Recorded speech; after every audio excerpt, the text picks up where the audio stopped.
नमस्कार। मैं कमांडर सुधीर कुमार अपने YouTube channel pulse beat of India के माध्यम से आपके समक्ष कुछ बात कर रहा हूं।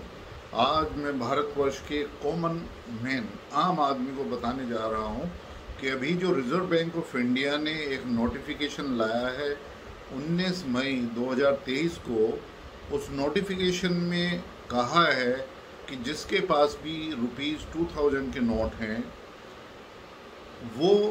बैंक को वापस कर दे, और इसके लिए एक जो समय सीमा निर्धारित करी गई है वो है 30 सितंबर 2023। इसका मतलब करीब करीब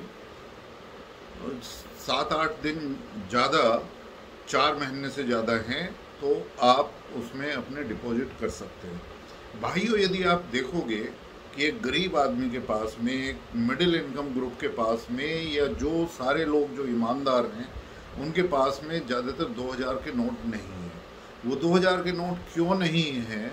क्योंकि 2018 के बाद 2019 से शुरुआत हुई कि रिजर्व बैंक ने 2000 के नोटों को प्रिंट करना ही बंद कर दिया, और इस तरीके से मार्केट में 2000 के नोट वैसे ही कम हो गए हैं। यदि मैं अब 2000 के नोट जो सर्कुलेशन में उनकी वैल्यू बताऊं तो 31 मार्च 2018 में जो 2000 के नोट मार्केट में सर्कुलेशन में थे उनकी टोटल वैल्यू थी 6,73,000 करोड़ रुपए। लेकिन अब 31 मार्च 2023 में जो सारे नोट जो बचे हैं उनकी टोटल वैल्यू है 2000 के नोटों की, वो है 3,62,000 करोड़ रुपए। इसका मतलब है कि ऑलरेडी 3,11,000 करोड़ के नोट जो हैं वो या तो वापस रिजर्व बैंक के पास में चले गए हैं, जो रिजर्व बैंक इसके बारे में अपना डेटा देगी, या यदि वो कहीं पे हैं तो डेफिनेटली कहीं होर्डिंग में, होर्डर्स के पास में रखे हुए हैं। पर मेरा मानना ये है कि जब मार्केट से उनका सर्कुलेशन रुका तो शायद रिजर्व बैंक के पास में चली गई, लेकिन रिजर्व बैंक अभी कह रही है कि सर्कुलेशन में इतने ही हैं। तो यदि वो होल्डर्स के पास हैं तो आपको पता है कि जो करप्शन में लोग हैं, जो करप्शन जिन्होंने किया है या किसी भी क्राइम से उलझे हुए हैं, जिनको बाहर से FCRA के थ्रू एड आ रही है, या जो धर्मांतरण कराते हैं इंडिया में, भारतवर्ष में, उनके पास जो भारत के बाहर के देशों से जो उनको एड आती है, कुछ ऐसी संस्थाओं से जो धर्मांतरण को एक बढ़ावा देती है भारतवर्ष में, तो उनके पास में पैसा आ रहा है। या जो टेरर फंडिंग करते हैं, या जो ड्रग सिंडिकेट चलाते हैं, ऐसे काफ़ी लोगों के पास में, या फिर पॉलिटिकल पार्टीज़ के पास में, जहां पर उन्होंने किसी भी तरीके से जो इनकम टैक्स का जो पैसा जो आम आदमी देता है उससे स्टेट गवर्नमेंट ने या किसी ने भी वो चोरी करके जो पैसा पॉलिटिकल पार्टीज़ ने रखा हुआ है अपने पास में, जो राजनेता भ्रष्टाचार में लिप्त हैं, या जो हमारे गवर्नमेंट एम्प्लॉय, वो भारत के जो भारतवर्ष में जो चाहे प्रशासनिक सेवाएं हों, स्टेट लेवल या सेंट्रल गवर्नमेंट की, या दूसरी जो सेवाएं हैं उसके जो एम्प्लॉयज़ हैं, जो अधिकारीगण हैं, जो भी हैं जिन्होंने भ्रष्टाचार से पैसा कमाया है, ऐसे ही लोगों के पास में अब ये पैसा हो सकता है उन्होंने होर्डिंग करी है। तो उनको बताया गया है कि वो अपना पैसा 30 सितंबर तक वापस कर दें, और इन सभी के जो सिग्नेचर हैं वो कहीं ना कहीं उनके बैंक में उनकी डिटेल रखी जाएंगी। और एक ये भी है कि ये भी संभावना है, क्योंकि पाकिस्तान ने हमारी पहले फेक करेंसी को प्रिंट किया है, और ये भी कुछ मीडिया में आ रहा है, जो हमारी जो गुप्त संस्थाएं हैं, जो इन्वेस्टिगेशन एजेंसीज हैं, उनकी भी रिपोर्ट है कि शायद 2000 के नोट की जो है वो प्रिंटिंग, जो फेक नोट्स इंडिया की करेंसी के बनाए जा रहे हैं, वो पाकिस्तान में नहीं, शायद हो सकता है कि वो चाइना में भी हो, नेपाल में हो, या श्रीलंका में, और इन रूट्स के थ्रू वो पैसा जो है ना भारतवर्ष में आ रहा हो, या कहीं विदेशों में भी भेजा जा रहा हो पाकिस्तान द्वारा। क्योंकि पाकिस्तान की हालत बहुत ही ज़्यादा ख़राब है, उनकी इकोनॉमिक कंडीशन बुरी है, और वहाँ पे इन्फ्लेशन बहुत ज़्यादा हो गया है, तेज़ी बहुत ज़्यादा से हो रही है। वहाँ पर चार्टर्ड प्लेन में जो बेईमान लोग हैं वो बाहर की तरफ जा रहे हैं, और पाकिस्तान इस चीज़ में खूब बदनाम है कि वहाँ पे नकली नोट प्रिंट किए जाते हैं, ना कि सिर्फ भारत के। कहते हैं वो अपनी करेंसी को भी ज़्यादा, एक नोट के 4-4 नोट और सेम नंबर से प्रिंट करते हैं। और वो शायद डॉलर्स के भी जो नोट है, डॉलर्स जो टेंडर है, लीगल टेंडर, उसको भी वो शायद नकली करेंसी बनाकर वो बाहर बेचते हैं। तो इस तरीके से इन सब चीज़ों को ध्यान में रखकर किस तरीके से एक बड़ी करेंसी को जो है ना वो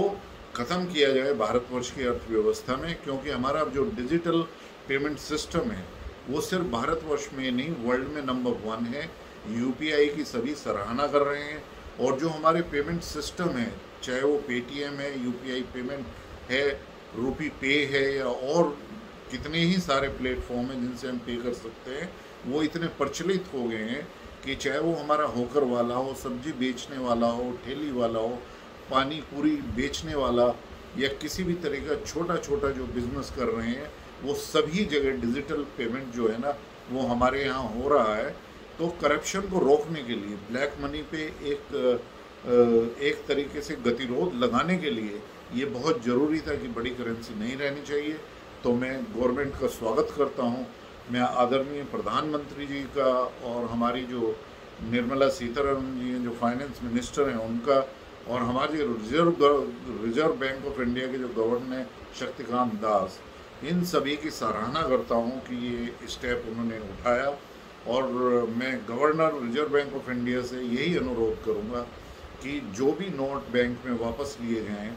वो हर तरीके से हर उस आदमी जो भी वापस करे, चाहे वो 20,000 की जो सीमा आपने निर्धारित करी है उसके अनुसार करे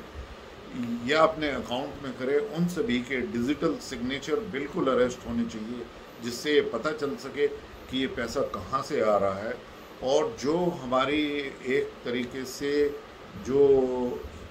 इनकम टैक्स एक्ट है उसका जो सेक्शन है 1026, जिसमें नॉर्थ ईस्ट के जो कुछ स्टेट हैं वहाँ के ट्राइबल एरिया को जो इनकम टैक्स में छूट है, कहीं वहाँ पर ऐसा पैसा ना बदला जाए, उसको रोकने के लिए उसको ख़त्म किया जाए जल्दी से जल्दी, और पूरी निगरानी उसके लिए रखी जाए। तो ये सभी, लेकिन अभी कॉमन आदमी का ये भी मानना है, वो पूछेंगे कि आप कमांडर साहब ये बताइए कि 2000 के नोट को यदि बंद करना था 7 साल के बाद में, तो हम उसको लेके ही क्यों आए थे। वो लेके इसलिए आना पड़ा जब 2016 में आदरणीय प्रधानमंत्री जी ने 8 नवंबर 2016 को घोषणा करी कि 500 रुपीज़ के नोट और 1000 रुपये के नोट वो लीगल टेंडर नहीं रहे हैं, और उसको वापस करने के लिए एक समय सीमा निर्धारित करी। वो डिसीजन एक बहुत ही जल्दी में लिया गया डिसीजन था, क्योंकि बहुत ही बड़ी मात्रा में ये उम्मीद थी कि पाकिस्तान जो है वो एक डेलारू कंपनी के साथ में मिलकर उसने काफ़ी प्रिंट का पेपर जो है वो इंडिया की फेक करेंसी को बहुत बड़ी मात्रा में वो प्रिंट करने वाला था। और जितनी भारतवर्ष को अपनी इकोनॉमी में नोट छापने की ज़रूरत है पेपर की, उससे भी ज़्यादा पेपर वहाँ के एक बिजनेसमैन ने वो उसको